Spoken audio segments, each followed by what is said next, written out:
Hello friends, எல்லாருக்கும் good morning. இப்போ நான் வந்து சுறா புட்டு செய்யலான்னு சுறா மீன் வாங்கியிருக்கேன், அவிச்சிருக்கேன். கட் பண்ணி கொடுத்தாங்க, அவிச்சிருக்கேன். இப்போ நம்ம எடுத்துட்டு ஆற வச்சு உதுத்துக்கலாம்.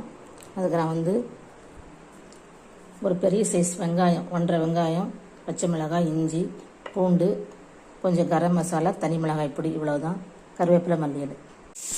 ஃப்ரெண்ட்ஸ், நான் சுறா புட்டுக்கு ஒரு வானல் வச்சு ஒரு 4 ஸ்பூன் எண்ணெய் ஊற்றிருக்கேன். வெங்காயம், பச்சை மிளகாய், கருவேப்பிலை, இஞ்சி, பூண்டு, பெருஞ்சீரகம், கடுகு தாளிச்சிருக்கேன். இப்போ இது வதங்கின உடனே நான் வந்து மிளகாத்தூள் கொஞ்சமாக 1/4 ஸ்பூனுக்கும் கரம் மசாலா கொஞ்சமும் போட்டு கலரி வச்சுருக்கேன், உப்பு போட்டு. இப்போ நம்ம இதை போட்டுக்கலாம். வெங்காயம் நல்லா வதங்கிடுச்சு. இப்போ நம்ம சுறா புட்டுக்கு மீனை பிச்சு போட்டிருக்கோம், அதை நம்ம வதக்கிக்கலாம் நல்லா. இப்போ நம்ம தேங்காய் ஒரு 2 ஸ்பூன் போட்டிருக்கோம், அதையும் சேர்த்து பிரட்டிக்கலாம்.